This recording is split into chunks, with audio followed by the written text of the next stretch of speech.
guys, it's Emma and I'm back today for you with another video, and today I'm going to be recommending to you guys monster romances, okay? Now, monster romance is a niche that I have found to be just absolutely one of my favorites. All right, it's a palate cleanser for me. Especially this month, I'm trying really hard to prioritize all the monster romances that I have saved on my audiobook app.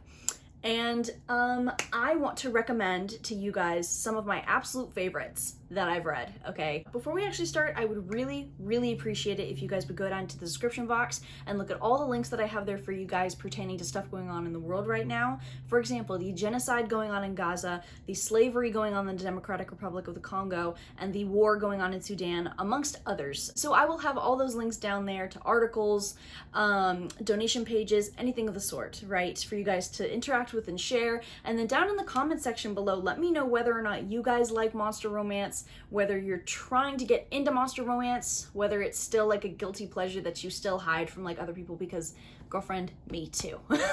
Okay, but nevertheless, let's get right on into it. The first monster romance that I want to recommend to everybody is A Lady of Rooksgrave Manor by Kathryn Moon. This is about our main character named Esther, who is a pretty unabashedly sexual woman. And that is pretty taboo in the Victorian setting that we have in this book. And she essentially leaves her job as a maid in order to go work at this manor and service monsters. This is a why choose romance, which is another of my favorite niches. Okay, so monster why choose romances are my bread and butter. See, that's what really melts my butter. We got Esther in the middle, and then 5 monsters that are just eating out of her palm, all right? Wrapped around her finger, one might say. Now, when I tell you this book is steamy, all right, and I've read some smut in my life, all right? But the smut in here, whole other level.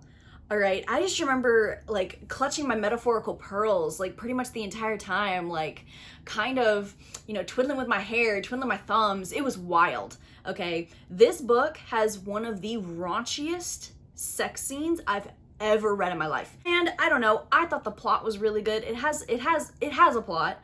I believe there's 2 other books after this, and I am ready and raring to sink my teeth into them. The next monster romance book that I would like to recommend to everybody is Ensnared by Tiffany Roberts. This is an alien romance between an alien and a human, Katee and Ivy, and essentially Katee is a spider alien, I know.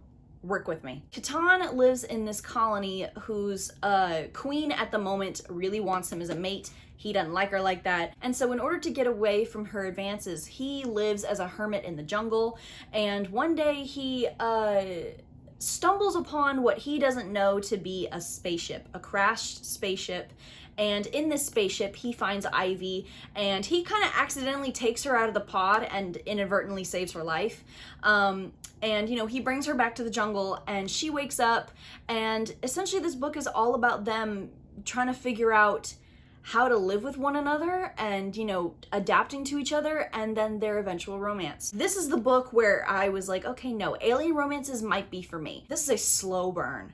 All right, when I tell you it's a slow burn, this book makes you wait for it. But the entire time that, you know, you're waiting for it, you see like Katee and Ivy's adapting to one another. You see them learning each other's languages. You see Katee teaching Ivy how to survive in the jungle, considering that pretty much everything in the jungle is 2 times bigger than her. It was just really cool and really sweet to watch their relationship grow and not be entirely centered around smut, which isn't bad. It's just nice to see, you know, the romance, the fluff every now and then, the growing to get where we are. Like with Lady of Rooksgrave Manor, this book also has one of these raunchiest scenes I've ever seen in my life.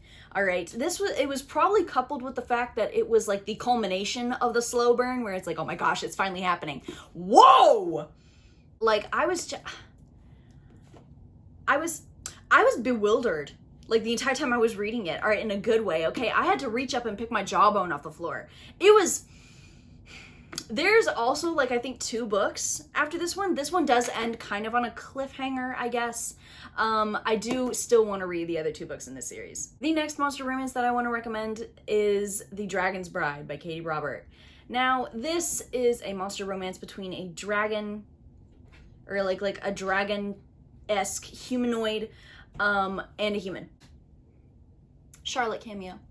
So essentially, Briar is this woman, and she is in an abusive relationship with her husband, and this demon comes up and is like, hey, I'll take you out of this marriage, just you need to give me 7 years of service. She doesn't exactly know what 7 years of service means, but she's like, oh, okay, no, anything to get me the hell out of here. These 7 years of service essentially means that she's going to be married to this monster, and she can decide at the end of those 7 years whether or not she wants to stay and actually be married to him. And at the same time, the monster that she gets, you know, married to gets the, I guess, political power that comes with, hey, I'm actually looking for a wife, back off type thing. This has marriage of convenience. I normally don't, like, knowingly go for marriage of convenience, but this was actually really sweet. You've charmed me. This book, it's not really my favorite, but there's a chase scene in it, which automatically you have my attention, okay? There's also like a thing with breeding in here, which personally I'm not too fond of. However, this book actually kind of made it work in a way. Dragon's Bride, I think, is the first also in a series where you don't like have to read them all in order to understand what's going on. I think the next one involves a kraken, which should be interesting. Speaking of Katee Robert, the next book that I would like to recommend to you guys is Court of the Vampire Queen by Katee Robert. This is about a vampire named Mina who is essentially shipped off to go marry this other vampire by her dad, who's a vampire lord, in kind of like a political alliance type of thing. And the vampire that she sent off to marry is named Malachi, and they form this really tumultuous relationship. This book is also a why choose romance, all right, with Mina in the center, and then she gets 3 other men, all right, all of them are vampires. Now look, this one is purely a subjective read for me, okay? Technically, this book is not good. All right, technically this book has a lot of errors, some of them glaring, some of them maybe not, but this book, for me, I recommend for entertainment. Okay, if you're a fan of Katee Robert, if you're a fan of Why Choose, if you're a fan of monster romances, I highly recommend this book just for fun. 95% of this book is smut. I think there's like a scene every single chapter, okay? And the plot that isn't smut is based around the smut. So take from that what you will. But yeah, I just purely recommend this book for entertainment purposes only. It's not an amazing book, but I think it's very fun. The next book that I want to recommend to you guys is also by Kathryn Moon, Games with the Orc. All right, this is about Sunny, who's just gotten out of a really intense relationship, and she just wants to, you know, live out her sexual fantasies because she's never gotten a chance to. And so she calls on this escort service that employs monsters, because in this world, you know, monsters are fully integrated with humans. And she is, you know, given an orc escort, and they are taken to this cottage where they can live out essentially like a week, 2 weeks, I don't quite remember, and basically just do anything that Sunny wants to do. This book is a monster romance between an orc and a human. I didn't know how I felt about orcs because honestly the only orcs that I knew of were from Lord of the Rings. And those really, that's really not up my alley, okay? But the orc in here, I'm guessing it's like World of Warcraft orc, you know what I mean? And nevertheless, this book is amazing. Okay, this has to be one of my favorite monster romance books ever. All right, the chase scene in here is divine. Okay, oh, beautiful. All right, Kathryn Moon should have gotten an award for that scene alone. This one's also very steamy, and it also has an element of, you know, when they do form their relationship with one another, they have to kind of learn about one another outside of sex. Because their entire relationship before, you know, at the cottage as like escort and escorted was, you know, just about sex. So when they do, you know, meet and talk to one another outside of that relationship, they kind of have to learn new ground with one another. It was just really interesting. It was really humanizing for the two of them, where it wasn't just the entire time. It was, you know, communication. And we love to see it. The next monster romance that I want to recommend to everybody is Strange Love by Aguirre. This is another alien romance, and this follows Xylar and Beryl. Xylar is an alien, and he has lost 4 times in his planet's choosing ceremony where they choose a mate, and if he fails a 5th time, he will lose the chance to ever have a mate. So desperation drives him to to use this matching service, and a bad accident with the AI guiding the ship and a solar flare kind of cause him to go way off course. And what he thought was supposed to be his match does not actually end up being the match that he was looking for. Beryl is the human that he accidentally takes. And she wakes up on his spaceship and she's like, wow, where the hell am I? So Xylar tells her about the mistake that he made, and she's like, okay, so you're an alien. I'm on a spaceship. I'm in an alien spacecraft, and we're going back to an alien planet. Okay. Sure, I'll come with you. I don't really have anything left for me to do on Earth. Can I bring my dog? She's very spontaneous, and we love that for her. So it's all about them essentially going through the choosing ceremony and trying to become mates and their romance. All right, this book is wild.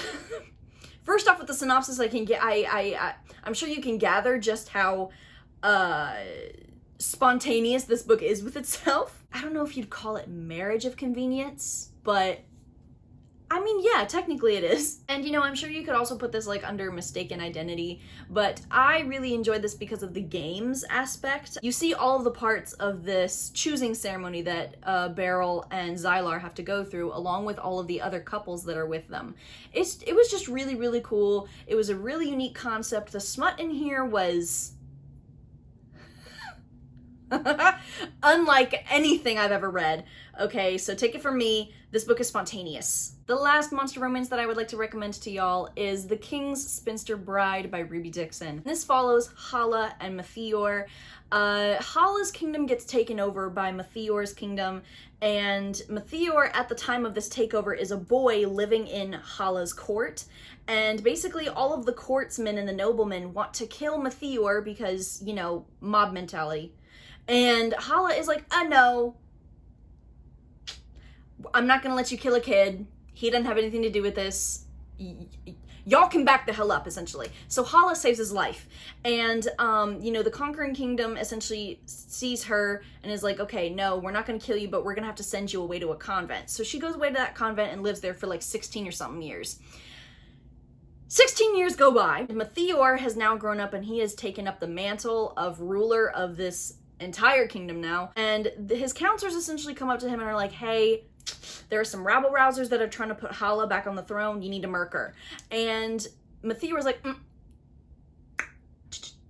girlfriend, no, I don't want to kill her.